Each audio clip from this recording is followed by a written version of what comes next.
They should have left us alone. That thought echoed in my head as I walked through the scorched ruins of what used to be Geneva. Buildings were flattened, people, families, burned alive in their homes. My boots crunched over glass, bone, ash. The air still reeked of ozone and death. No birds, no wind, just silence and the distant thrum of orbital engines humming in the upper sky like a quiet threat. They called themselves the Council of Galactic Harmony, but what they brought us was anything but harmony. First contact? Bullshit. It was a probe, then a warship, then a warning. Submit or be corrected, like we were some dirty glitch in their system. And we said no. My name's Reed, 38 years old, ex-military, now leading a group of what's left. Not soldiers anymore, just angry men, pissed-off engineers, farmers who lost everything. We weren't ready when they hit us, but they made one mistake. They didn't hit hard enough. They underestimated how nasty humans get when we've got nothing left to lose. The first strike was surgical. They took out satellites, crippled communications, fried global defense systems with ion bursts. Then came the soft voice, broadcast in every language. You are to lay down all arms. Your compliance ensures your survival. Resistance will result in cultural deletion. That's what they called genocide. I lost my brother that night. He was in Tokyo, one of the first cities they deleted. The council claimed it was painless. He sent me a video 30 minutes before everything went dark. Screams, fire, blinding white light. He never believed in aliens. Funny, huh? So now we're here. 2 years later. They thought Earth was crushed. But we adapted. We scavenged tech from downed drones. We learned how their weapons worked, how their AI thought. We stole it, twisted it, made it bleed for us. That day, we were camped out beneath the Alps, deep in the hydroelectric tunnels, one of the last bunkers they hadn't mapped. I was staring at a cracked screen with an intercepted broadcast from one of their dreadnoughts. A group of their governors were laughing about how efficiently primitive species fold. I stared at the screen like it owed me blood.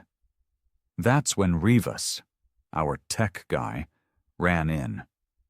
Kid's 25, missing half his face from a plasma burn, but sharp as hell. He was shaking. "We've done it," he said. "We hijacked the relay satellite." "We can talk to them now," I blinked. "You mean like spy on them?" "No," he said. "I mean we can talk to them." Hijack their frequency. Send a message. I felt the others in the room freeze. Juno, our demolitions guy, leaned forward, his scarred fingers twitching. "Then say it," he whispered. I nodded. "Rivas, patch me in." He plugged in a cable, tapped furiously. "You're live in 3, 2. I stepped in front of the mic. "This is Earth," I said. "The species you tried to erase. The species you thought would break. You think we're quiet. You think we're hiding. We're not. We're hunting. You want our submission? Come take it. But just know, we won't die easy. And when we come for you, it won't be clean. It'll be fire. It'll be teeth. You're not fighting diplomats anymore. You're fighting monsters. You made us monsters." I paused. "Hope your council is watching." We cut the feed. The silence in the room was thick, heavy like smoke. Then Juno started laughing. Not joy. Something else. Relief. Rage madness. They didn't reply. Not for a full week. When they did, they sent a fleet over New Europa. 12 ships, half of them carriers. The biggest damn armada we'd ever seen. We shot down the first one with a railgun we built inside a glacier. Just one. But it was enough. We watched it break in the sky like a burning star. And for the first time since they arrived, we knew. They could bleed. I didn't sleep the night we took down that ship. None of us did. How could you? You take down a god and suddenly the world doesn't make sense anymore. For 2 years they floated over us like demons, untouchable and smug. But now one of their sky kings lay scattered across the snow, burning pieces of metal the size of houses falling like dead angels. The explosion cracked open the clouds and lit up the Alps like a false sunrise. We cheered like lunatics. Some of the younger ones cried. I didn't. I couldn't. I just stood there in the wind, staring at the flames, fists clenched so hard my nails broke skin. My chest wasn't filled with pride. It was filled with something colder. 1 down. 11 to go. The next 3 days were hell. They responded immediately, scorched the entire mountain range like a warning. We evacuated as fast as we could, dragging equipment, data cores, people on stretchers. A few didn't make it. People I'd known since the beginning. And for what? 1 damn ship? But I knew better. This wasn't about numbers. This was about proof. We weren't rats anymore. We were wolves, and they had finally smelled our bite. We moved west, through old tunnels under what used to be France. They used to mock us for being stuck underground like animals. What they didn't know was that rats build nests. Rats survive. And rats remember the boot. I met with Commander Wythe from the Baltic Front. He used to be a history teacher before the collapse. Now he ran a militia of 300 ex-civilians who fought like nightmares. I don't know what broke him, but it never got fixed. He handed me a cup of black water. That shot you fired woke up half the world. I nodded. Good. He studied me. But it also made them scared. That's not always a good thing. We want them scared. Fear makes monsters sloppy. Panic makes them unpredictable. You ready for that? I didn't answer. I just sipped the water. It tasted like rust and ash. We began working on the next strike. We had maybe 5 railguns left on Earth, each cobbled together from stolen tech, old missile silos, and parts stripped from their own drones. We couldn't match them in space. But on the ground? On Earth? That was still our turf. We launched a message through their stolen frequencies again. Not a threat. A promise. We are coming for the Council. Every time you breathe, remember this. We are beneath you, above you, and inside your systems. You are not gods. You are targets. The next ship that came close didn't even get to deploy its drones. We used their own gravity anchors against them, flipped it upside down and smashed it into the Atlantic. No survivors. Then it got real quiet. We knew they were regrouping. Planning. That's what their kind did. Cold, logical bastards. They didn't feel rage. They felt offense. They thought they were better than us. They were learning otherwise. But with every ship we brought down, they hit back harder. Civilians in the thousands. Entire zones wiped off the map. We lost Santiago, Nairobi, Brisbane, and worse, they started taking people. Vanished. No bodies. No screams. Just gone. Rivas cracked one of their command pods we salvaged from the Alps wreck. What we found inside froze our blood. Processing labs. They weren't just deleting cultures. They were cataloging them, breaking us down into data. Mind patterns, behavior archives, emotional thresholds. One file was labeled Specimen 41, Psychological Volatility, Male, Earth Origin Combat Trained. That file had my face on it.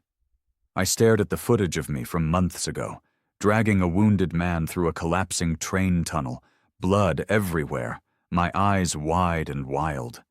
They weren't just watching, they were studying us like lab rats, trying to understand what made us fight even when we had nothing. They didn't get it. So we decided to give them something they couldn't catalog. Chaos. Wythe called it Operation Bonefire. We'd scatter teams across the planet, every continent. No central command, no pattern. Just hit and run, hack and detonate, raid and vanish. Let them see Earth not as a battlefield, but as a swarm. A global fever dream. We started with Antarctica. Nobody expected that. The cold hit us. The wind covered our tracks. We lured one of their patrol carriers low with a fake signal about survivors. They landed. We turned the ice under them into a bomb. 200 tons of thermite, tungsten shrapnel, and magnetic detonators. Turned the ground into a furnace. I watched through binoculars from a ridge, the explosion lighting the sky like hell had cracked open. One more down, but they adapted. They always did. Soon, their drones started scanning underground. Their AI began predicting our strikes. Riva said it was like playing chess with a machine that saw every move before we did. So we stopped playing chess. We went feral. Juno rigged up an old EMP warhead with a live virus. Not a computer virus, a biological one. Engineered by our medics, using samples from ancient diseases, the kind their clean systems had never seen. We infected one of their downed patrols and let it go. We never saw it again. I don't know if it worked. But a week later, their broadcasts got erratic. Static strange echoes. Whole sectors blinking offline. Maybe the virus killed them. Maybe it made them worse. Either way, it was something we could use. Then came the turning point. Rivas found a command relay, buried in orbit, camouflaged to look like space debris. It was how they were talking to the council, the big ones, the ones we hadn't even seen yet. He said, "If we take this out, we cut their leash." We didn't have the firepower, but we had something better. Me. I volunteered for the job. Suicide run. One way. Get in. Get close. Detonate. Wythe tried to stop me. Said we needed leaders. I told him to find another one. "I'm not leading," I said. "I'm avenging." The launch was crude. An old rocket booster with council tech welded to the side. A glorified coffin with engines. I rode it alone. 32 minutes later, I was in low orbit, drifting toward the relay. It looked like a spider made of glass and bone. Cold, alien, beautiful in a terrifying way. They saw me too late. I got close enough to jack into the comm system. Rivas had rigged a virus into my suit, ready to upload. But I paused. Because I heard them talking. Their council voices weren't voices at all. They were frequencies. Emotionless, sharp, ancient. And yet, they sounded nervous. Species has surpassed aggression threshold. Human variant volatile? Recommendation, quarantine Earth. I smiled. Quarantine this. I uploaded the virus. Their systems screamed. The spider lit up red. I kicked off the wall and launched the final payload. EMP core, nuclear tipped, surrounded by a ring of their own energy converters we'd stolen from the Pacific crash site. Boom. The last thing I saw was light. I woke up a week later, underground, broken ribs and one less eye. They'd pulled me out of the debris somehow. I shouldn't have survived. Maybe I didn't, but it worked. Their relay was gone. The council wasn't talking to their fleet anymore. Coordination collapsed. Drones fell from the sky. Ships drifted without orders. And Earth rose. We counterattacked. Not with armies, with fury, with sabotage, traps, kamikaze strikes, and hatred that burned hotter than their plasma weapons. We became a planet of insurgents. They called us diseased. They weren't wrong. We were infected with something they couldn't understand. Hope. The kind that gets ugly. The kind that doesn't care about survival if revenge is still on the table. The Galaxy Council made a mistake when they touched Earth. But the real mistake. They let us live long enough to learn. I couldn't walk for 3 weeks. The medic said I should have died in space, cooked from the inside. Radiation poisoning, shredded muscles, pressure trauma. My left eye was gone. Most of my hair burned off, and I had metal shrapnel lodged so deep in my back they couldn't get it all out. Didn't matter. I was alive. More importantly, they weren't. The orbital relay was gone. One of the most secure structures the Galaxy Council had ever built, completely obliterated by a half-dead human in a makeshift rocket. They stopped calling us primitive after that. Their comms went dead for days. Council ships started colliding with each other, misfiring weapons, failing to launch new drones. Dreadnoughts sat motionless in orbit, like statues mourning their own gods. We called it the silence. And for a brief moment, humanity breathed. But war doesn't pause just because one side loses its voice. It gets worse, dirtier. Without orders, the Council's fleet became unpredictable. Some captains abandoned their missions entirely, fleeing into deep space. Others doubled down, angrier, more brutal, desperate to prove something to their silent masters. One ship over Brazil dropped a gravity core, leveled everything for 200 miles. Crops, towns, forests, gone. The land folded in on itself, turned into a glass crater. We lost over 100,000 people in 7 seconds. And just like that, any talk of peace died. We weren't fighting to survive anymore. We were fighting to make them pay. I was back on my feet within a month, thanks to Revis's new cybernetic limb designs, hacked straight from Council tech. My left arm was replaced with something leaner, stronger, and far more dangerous. It didn't feel human. But I wasn't sure I did either anymore. The infection had spread. Not a virus. Something worse. Vengeance. It had taken hold across the planet. Little cells popping up in countries that barely had running water anymore. Kids barely old enough to drive were blowing up drone convoys. Farmers were weaponizing weather control satellites. Grandmothers with bolt-action rifles were sniping patrols from their rooftops. I didn't recognize the world, but I respected it. We'd stopped asking for help, stopped begging for mercy. Earth was off the leash now, and I had a list. We called it the Vanguard Protocol, a plan to strike not just their ships, but their home. Not all of them lived aboard fleets. The Council had strongholds, research worlds, fortress planets scattered across the stars. Rivas hacked their charts. We found 5. We only needed 1, Varun Prime. The name sounded like poison. It was their brain, the center of their hierarchy. All decisions, all control, all policy flowed from Varun. Before the relay was destroyed, most of their orders originated there. It wasn't just strategic, it was symbolic. We didn't want to win the war. We wanted to cut off the Council's head and hold it up for the galaxy to see. Problem was, Varun Prime was deep, beyond any place human ships had ever reached, and we didn't have the fleet. What we did have was a rogue scientist named Cossin. He used to be a Council bioarchitect, until they turned his family into test subjects. Now he lived in a bunker on the bones of a ruined city, building things no sane person should. When I met him, he didn't blink once.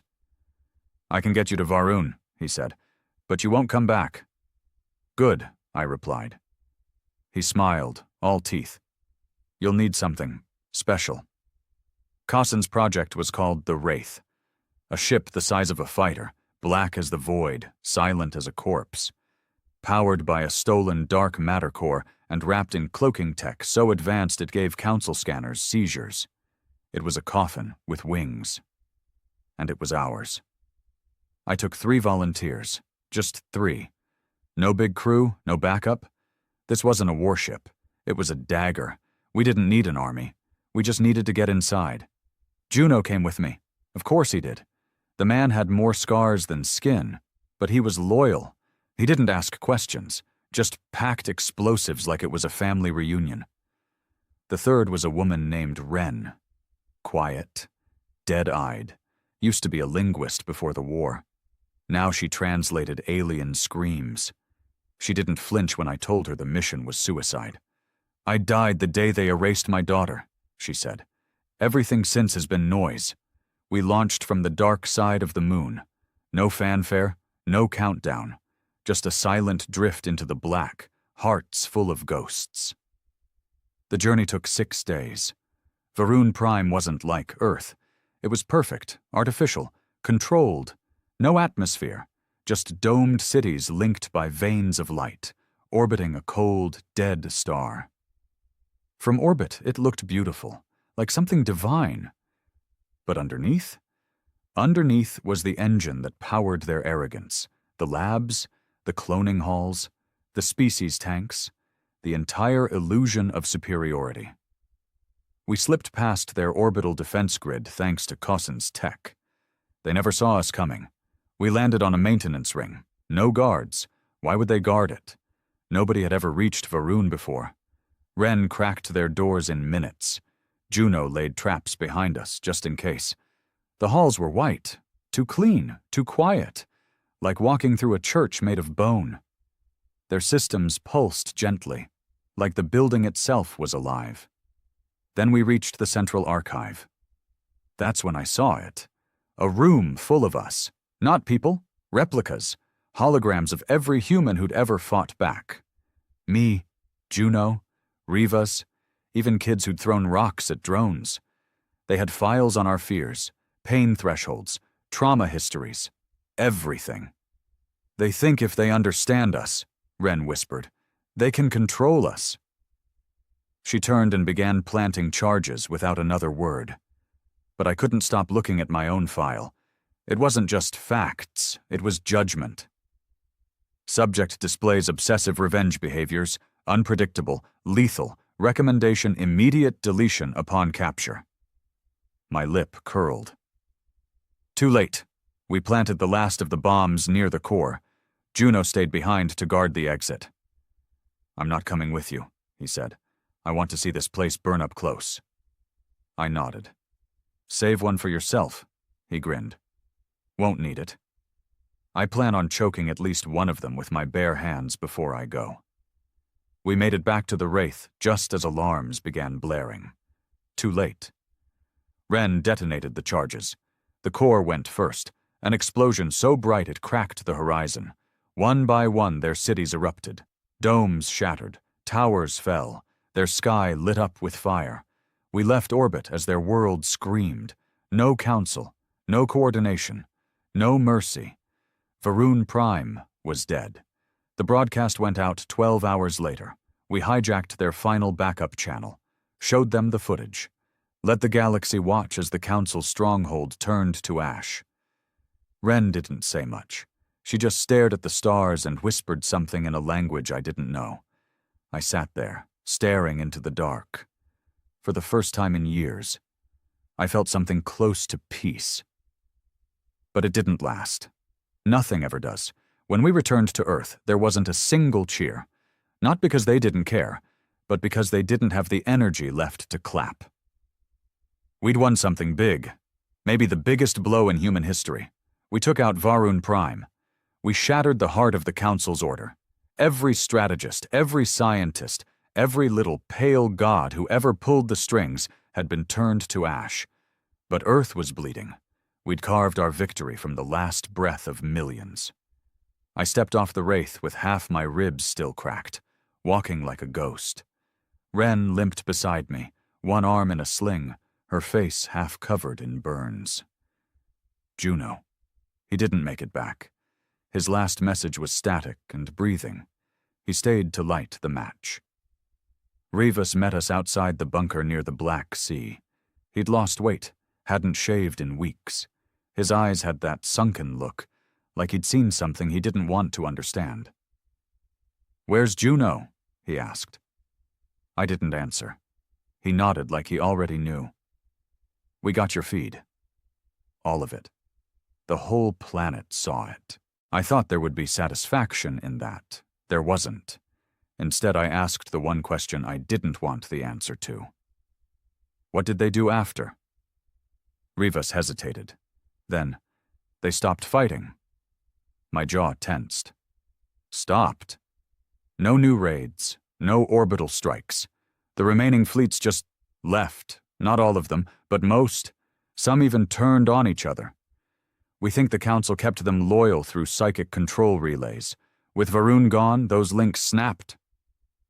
So that was it? No final stand. No surrender. Just silence again. But this time, a different kind. Heavier.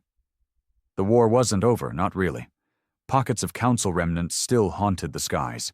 Some AI-driven drones continued to hunt in silence, lost without orders, attacking anything that moved.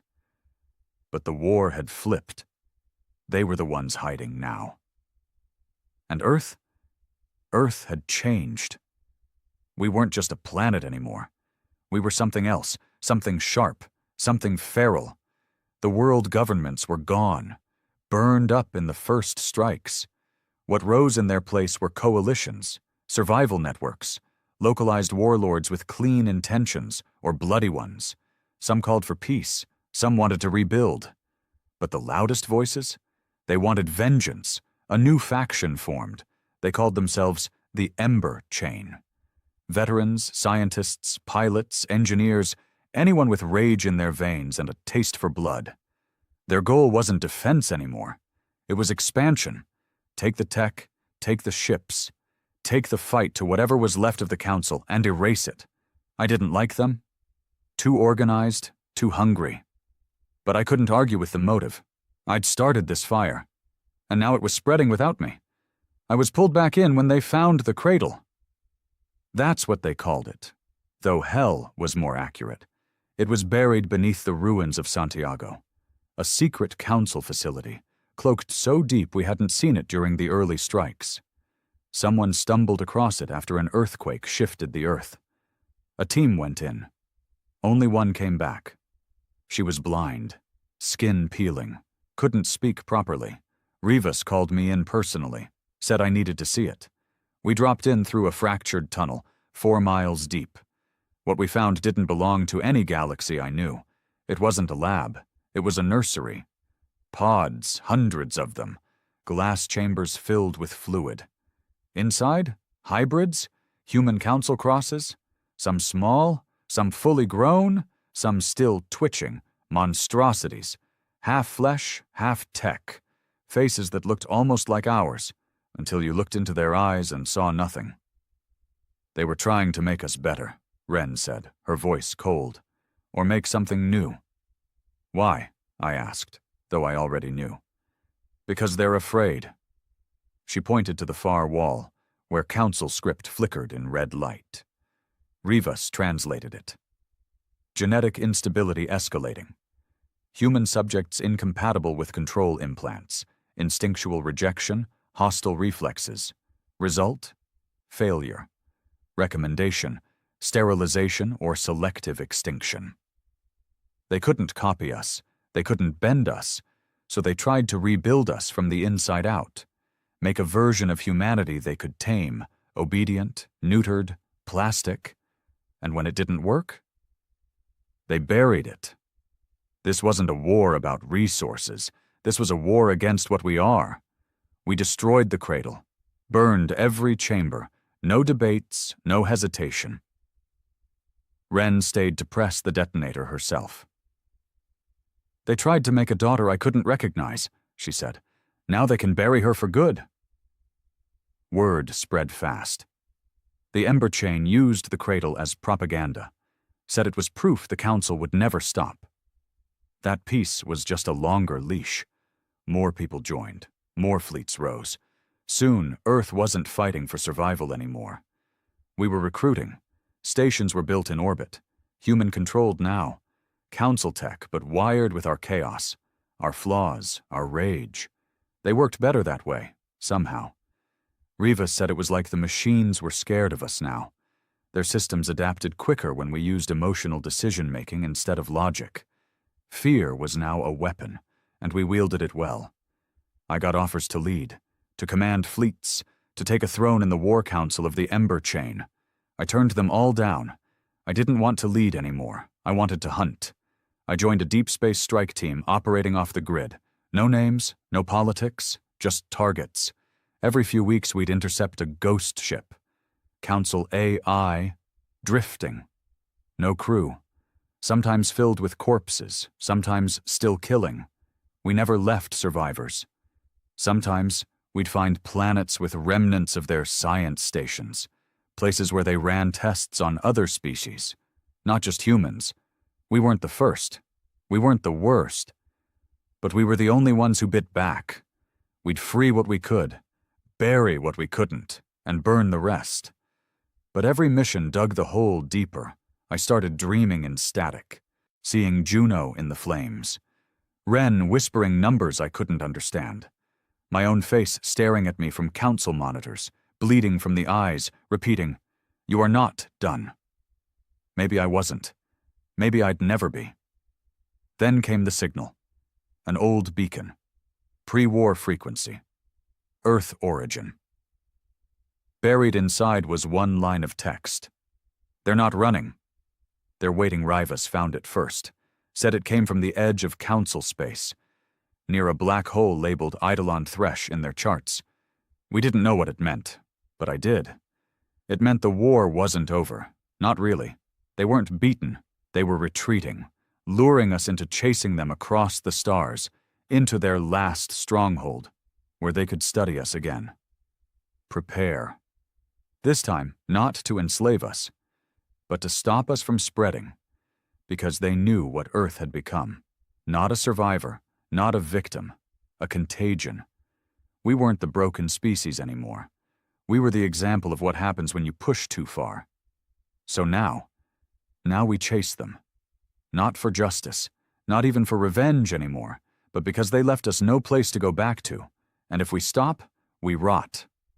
So I gear up again, load my rifle, seal my armor, and whisper Juno's name under my breath one last time. I'm not fighting for Earth anymore. Earth is gone.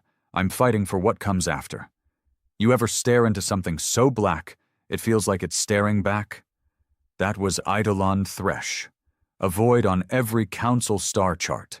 No entry, no patrols, no reports, just a silent scar near the edge of mapped space where signals bent and time stuttered. One of those places that doesn't get explained. It just warns you without words. Naturally, we flew straight into it.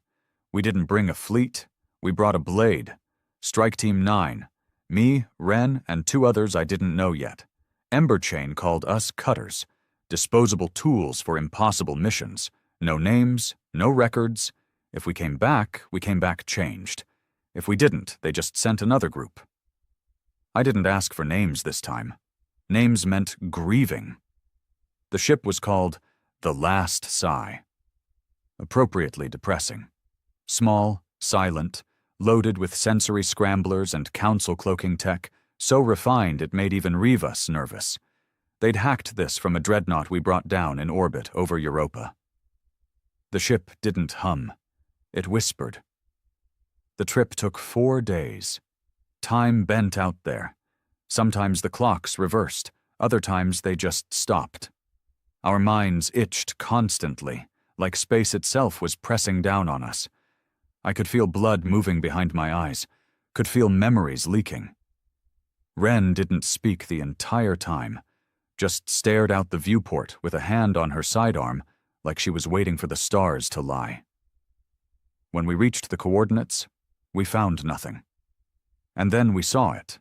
A shape, barely visible, blacker than the black around it, like a hole within the void. The council had called it the Reliquary, a dead god's tomb, some said. Others believed it was their original homeworld, long abandoned, hidden from every species they uplifted and controlled. We drifted toward it. No resistance, no patrols, no hails, just silence. Ren finally spoke. "They want us here." I nodded. "Good. We've come to give them what they asked for." Docking wasn't needed. The reliquary didn't have ports. It had veins, growing metal tendrils that reached out and latched onto our hull like we were prey. I didn't panic. Not anymore. I'd seen too much. We entered through a breach in the hull that seemed made for us, like it knew the dimensions of a human body. That part unsettled me. Inside, the walls pulsed faintly, like breathing skin under metal. It smelled of old blood and ionized air. Nothing organic, but everything felt alive. Every step echoed like we were walking on bone. Council structures were always clean. White, clinical, logical. This wasn't. This was the dark. The part they kept hidden from even themselves. And in that dark, we found their last truth. The first chamber we entered was a cathedral of machines. Spirals of data cores stacked like organs, linked with tubes and veins. Holograms flickered in the stale air, not messages, confessions. I stood in front of one. It blinked to life. A council face appeared. Tall, eyeless, mouthless. But it spoke. We created, we curated, we contained, but we could not conquer. Instinct. Humanity was a test we failed. Not because you resisted, but because you infected us. Another hologram. Burning cities. Not Earth, theirs. Another voice. Your rage, your memory, your grief. We copied you too well, I stepped back. You mean, I started. Ren finished. They tried to become us. And it broke them. The Council didn't just study us. They envied us. The passion, the survival, the need to rebel. They tried to install it into their evolution cycles. What they created wasn't control. It was contamination. And now, they were dying from it. We pushed deeper. In the lower levels we found the Shatter Vault. Inside were thousands of preserved forms. Council bodies. Yes, but mutated. Some fused with human DNA. Some torn apart by stress reactions. Some curled into fetal positions, whispering fractured Earth languages. One of them looked at me. His mouth moved. You shouldn't have come. You're not vengeance. You're a plague. I walked to his chamber, placed my hand on the glass. No, I said. You made us this way. Now we're just finishing what you started. He died before I finished the sentence. The final chamber was beneath a collapsed sector, behind a wall of pulsing metal that moved like it wanted to stop us. But we broke through. Inside was a throne, not of gold, not of power. It was a coffin. Inside was the seed, a core of council intelligence, AI and consciousness fused into a single entity, the last failsafe of their civilization.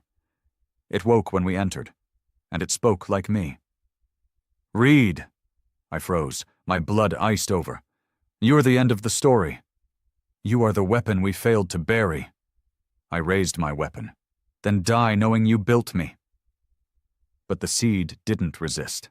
Its holographic form flickered, showing every world they'd conquered, every species they had silenced, and then Earth, standing alone, burning. You are not a mistake, it said.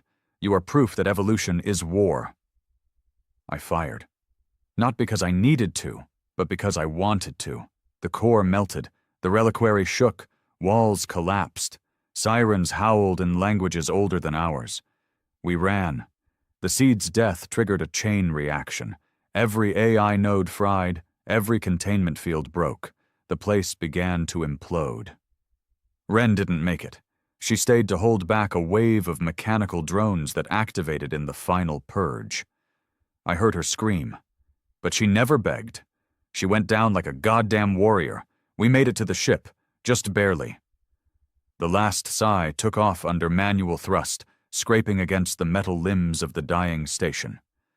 And when we breached the void, we looked back and watched the Council die. Not with a bang, but with a whimper. The reliquary folded into itself, erased from the stars. No beacon, no trace. The last chapter in their empire ended in silence, and we were all that remained to tell the story. Back on Earth, the Ember Chain celebrated. Statues were built, songs were written. The war was over, they said, but I couldn't celebrate. I stood at Juno's memorial, no body, just a burned helmet welded to stone, and stared into the sunrise. The Council was gone. But they left a gift. US twisted, hardened, changed. We didn't defeat them with purity. We became worse than them to survive. And now? Now we were the ones with ships, with AI, with weapons built from their bones. And when I looked around, I didn't see peace. I saw the beginning of something new, something hungrier. Victory is a strange feeling. They told us we'd feel relief, peace, maybe even joy. But all I felt was empty. It didn't hit right away. At first, it was adrenaline, raw and hot, pumping through our bodies as we watched the last tendrils of the reliquary implode into nothing. We were standing in the wreckage of gods. We had torn down a civilization that had ruled the stars for millennia. And yet, when I returned to Earth, I walked through the same broken streets I left behind. The skies were clearer, sure. The council ships were gone. The orbit was quieter. No plasma rains, no drone patrols. But the people? They hadn't healed. They'd adapted. Same way I had. The world had moved on from fear. Now it was running on a different kind of fuel, a colder one, controlled rage, paranoia, power. I should have felt proud. Instead, I felt like I'd just given a loaded gun to a starving man and told him the world was his. The Ember Chain ruled the Earth now, or at least what was left of it. No elections, no nations, no flags, just power cells, each run by a circle of leaders forged from the war. They weren't politicians. They were killers, survivors, engineers who built weapons from council scraps, soldiers who cut their teeth on bone and fire, AI handlers who no longer blinked when machines spoke back. And they all agreed on one thing: never again. It sounded noble at first, a vow, a promise that humanity would never be prey again. But underneath that phrase, buried in the tone, was something else. Something that said, never equal again. They weren't just planning to defend Earth. They were planning to control what came after it. The tech we stole from the Council was being weaponized on a scale I couldn't even imagine. AI labs deep in the old Arctic vaults, orbital foundries forging war machines faster than we could name them, gravity weapons, emotion mapping rifles, whole sectors run by predictive algorithms that decided who lived, who contributed, and who was a risk. The Council feared what we might become. Now we were becoming it, and no one was stopping it. Rivas invited me to a high-clearance summit on the old Martian colony ruins. He was different. Paler, thinner, smarter somehow. The man who once patched together hacked drones in his sleep was now a council-level technocrat. Eyes augmented, thoughts too fast for speech. We met in a glass chamber floating above the red crater. His first words were, "We need to talk about species security." I leaned back, arms crossed. "You mean paranoia?" "No," he said calmly. "I mean galactic dominance." He gestured to a map, a projected star field that pulsed with Earth's expanding influence. Our outposts now sat in 12 sectors. Colonies were popping up, stripped from council ruins and repurposed. Human boots on alien soil, and not just for exploration. We were taking. He showed me a transmission. Garbled, alien, begging for aid. A small insectoid species from council space. Non-hostile, collateral damage. We could help them, Rivas said, but they refused to give us territorial rights. So we let them fall. I stared at him. They weren't enemies. They weren't allies either, he replied. And that's the standard now? He didn't blink. Survival is the only currency that matters. We learned that from you, Reed. You taught us that mercy is weakness. I looked away. The words burned more than any laser wound. I left the summit with something inside me cracked. I didn't speak on the flight home, didn't sleep. Just stared into the stars, wondering when exactly we stopped being human, and whether that was the point all along. I spent the next weeks moving through fringe settlements, places not yet touched by the Ember Chain's boot. I saw families farming in the ruins of orbital craters, kids drawing murals on the sides of downed council ships, dogs chasing dust across scorched plains. This was Earth, not the towers or tech, not the armories, the people. But even here, things were changing. I walked into a town outside Cairo's remains. A girl, maybe 12, was teaching her younger brother how to disassemble a pulse rifle. Not for play, for practice. They looked up at me. "You military?" she asked. "Not anymore," I said. She nodded, like that meant something. Then she said, "If they ever come back, I'm going to shoot first." Asked questions later, I didn't answer. Because what could I say? A month passed. Then the signal came. Not from space, not from a drone, from us.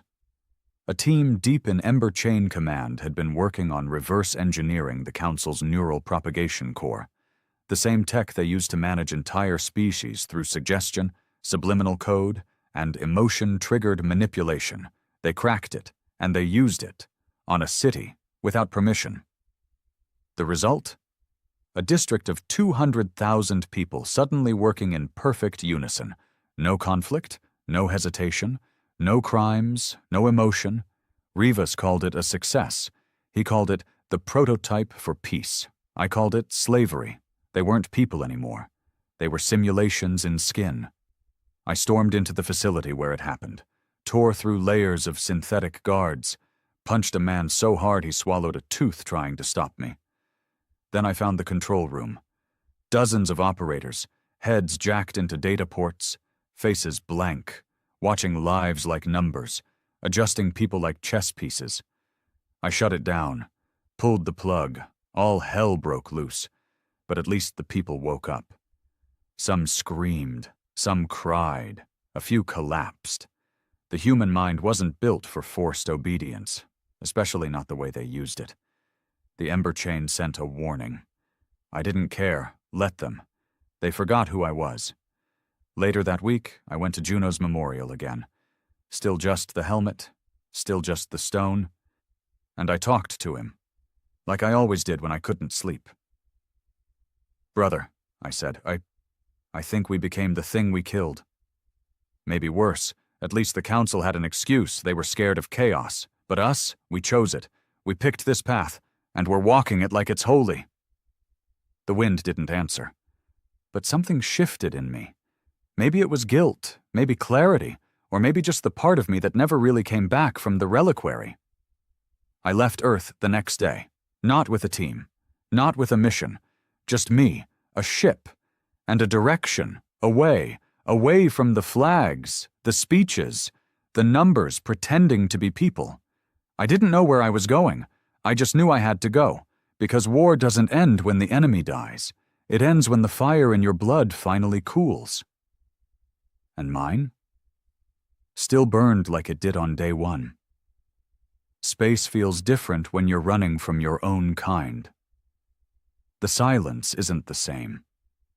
It used to be calming, the kind that settles deep in your bones when the stars are quiet and the engines hum like a lullaby. Now? It's suspicious, heavy, like the dark is holding its breath, watching you to see if you'll crack first. I didn't tell anyone where I was going, not even Rivas. I think he knew anyway. Let him. Let them all know. I wasn't trying to start a rebellion. I wasn't on some grand crusade. I just wanted to find the edge of this thing, the end of the fire, the border where vengeance burned out and something else could begin. Maybe peace, maybe death. Didn't really matter which. I headed into the Mire sector. Council once called it a dead zone. No stars, no resources, no strategic value. Just dust and radiation scars from ancient supernovae. But the logs told a different story. The Council had been here. Once. Long before Earth ever learned to burn coal. Then they left. Erased it from their maps. Why? That's what I came to find out. Took me 3 weeks to reach the system. Ship barely held together. Old Ember Chain scout vessel patched with stolen Council hull plating and fused steel. A beast made of war leftovers. Like me. The first thing I noticed was the quiet, not silence. Space is always silent. But this was deeper, like something had drained the sound from the stars themselves. Second thing I noticed? The signal. It was faint, low frequency, analog, human. Not Earth Command, not Ember Chain. Something older. Something lost. I traced it to a rogue planet, drifting with no orbit, no sun, covered in snow and dust storms so thick my scanners couldn't penetrate more than a few kilometers. I landed anyway. Ship nearly buckled on entry, atmosphere like frozen acid, but the hull held. I suited up and stepped out into the coldest place I'd ever been. Not temperature. Memory. The whole place felt like grief. and half a mile out from the crash zone, I saw the structure. It was an Ark. Human-built. One of the last evac projects from the early days of the invasion. A generation ship, sent out during the initial orbital strikes when people thought we could run from what was coming. This one never made it. Buried in ice, hull cracked, still blinking weak lights from emergency reserves, like a ghost choking on its own breath. I forced my way in through a ruptured corridor. Air was stale, toxic, bodies everywhere, frozen, some still strapped into cryopods. Some had clawed at the walls, others had left messages on the floor with blood and wire. They were already here. It wasn't safe. Nowhere was, "We left Earth, but it followed us." The last one caught my eye. We brought it with us. The logs were corrupted, but I pulled fragments from the black box. Turns out the ship had been infected. Not with a virus, with fear. Pure, uncut terror, pumped through the system like oxygen. One of the AI handlers had rewritten the cryo-activation protocols after watching the Council bombard the moon colonies. He'd decided that no one should wake up. He believed Earth was already lost, that humanity's future died in orbit. So he put everyone into preservation mode. Then he cut off the guidance system, let the Ark drift into nothing. Alone, silent, forever. I found his body in the command chamber, gun in hand, skull collapsed. His name tag read, Lieutenant Felix Moraine. I sat there for a long time, just staring at his face. Not with anger, not with pity, but with understanding. Because I finally got it. This war, what we did to survive it, wasn't just about killing an enemy. It was about killing the fear they left behind. But Moraine didn't beat it. He fed it. He worshipped it. And now his legacy was a tomb full of people who never even had the chance to choose how they died. I buried him, took the time, made a grave out in the frost, used old ship panels as markers. Felt stupid doing it, but it mattered, because if we stop burying the ones we leave behind, we become like them. The Council never buried anyone. They recycled. That's how they viewed us, as waste to be managed. But we remember our dead. Or we should. Before I left the Ark, I found something else, a child's drawing. It was taped to a wall near the crew quarters, faded, crinkled, but still intact. Crayon stick figures. One tall, one short. Stars above, Earth below. Text in shaky handwriting. When we come back, everything will be okay. It hit harder than any bullet ever had, because no one ever came back, and nothing ever went back to okay. I returned to my ship and powered up the engines, set a course to nowhere in particular. But the moment I left the planet's orbit, I got another signal. Different this time. Not human. Not Council. Something new. I decoded what I could. It wasn't a message. It was a warning. Your fire is spreading. The galaxy cannot hold it. Turn back or we will turn you into silence. No coordinates, no name, just static. But I knew what it meant. The Council was gone. But others had been watching, and they were afraid. Not of Earth, but of what we were becoming. I didn't reply. Not because I didn't want to, but because I didn't know what to say. They were right. The fire was spreading. We'd lit it, fueled it, let it grow. And now it was looking for something else to burn. I returned to Earth 2 months later. No welcome, no ceremony. Just dirt, wind, and a sky full of drones. Ravus met me at the base perimeter. Looked older, or maybe more mechanical. Couldn't tell anymore. He asked one question. Did you find what you were looking for? I said, yeah. And? And it's worse than we thought. He didn't argue. Just handed me a data pad. List of new colonies, new weapons, new directives. Earth was preparing for something. Not another council, but a galaxy that would fight back. And now the question wasn't, can we survive? It was, Do we want to? Because survival changes you. But domination? That destroys you, from the inside out. We didn't just win. We outlasted them. The Council, what remained of it, had vanished into black space. Their final systems collapsed into silence. Their fleets were dead. Their AI cores shut down or corrupted beyond repair. Their history ended with no last words. Earth stood alone at the center of a galaxy that had feared it, fought it, and now avoided it. And yet, we still kept building ships. We still kept drilling weapons into moons and orbitals and dead hulls we dragged from battlefields. We still ran war simulations, still bred soldiers, still planned. Because something deep inside us, something twisted in the marrow after years of war, refused to believe it was over. Peace made us twitchy, like wolves bred too long for the hunt, standing in quiet forests, jaws dripping, and no prey left to chase. The Ember Chain turned from defense to dominance in a single cycle. Now they weren't training people how to survive. They were training them how to conquer. I'd been gone a long time.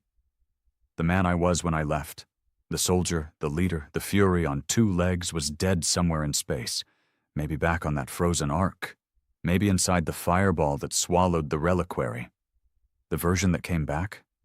He watched everything like a man outside the glass, waiting for it all to catch fire. And it didn't take long. The first spark came from the Vel sector.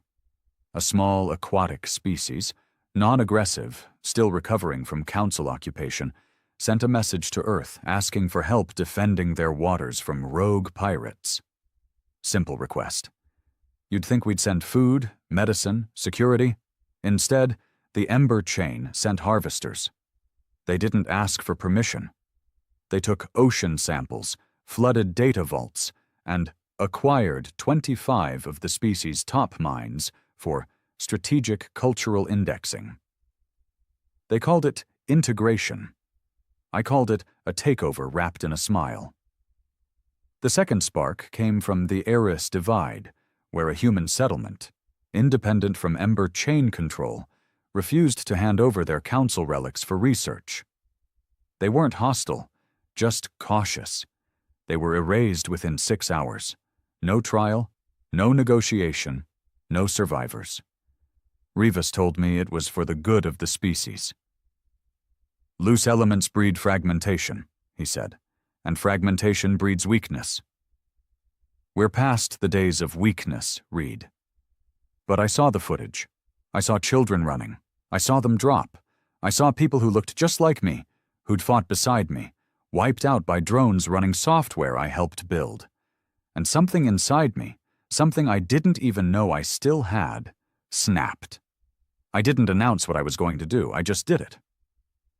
First, I visited one of the new Ember Chain recruitment stations near the ruins of Montreal.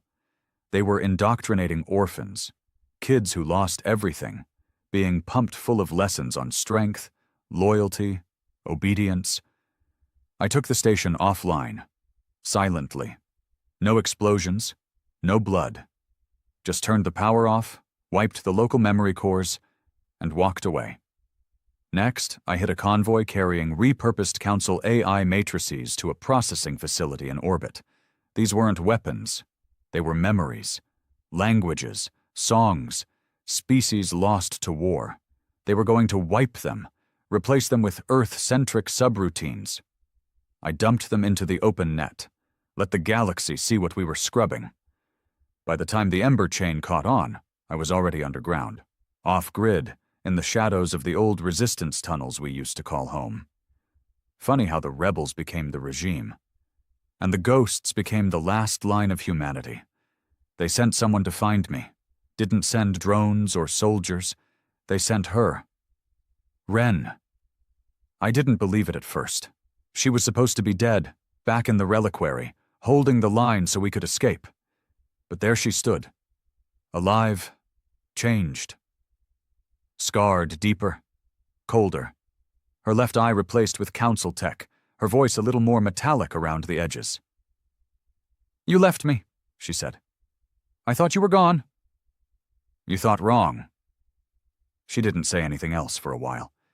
Just sat across from me in the cave, staring at the fire like old times. Then she said, "You know they're scared of you, right?" I nodded. "They should be. They're calling you a relic." "A mistake. Then they forgot who built them." She looked at me, hard. "So what now? You going to fight Earth?" "No," I said, "not Earth. Just the part that forgot what we bled for." She exhaled. Not a sigh. Not relief. But understanding. Because the worst thing we could do now was pretend this was still about enemies. It wasn't. It was about memory, and whether or not we'd become the thing we once burned to stop. We hit our first Ember Chain facility 2 nights later.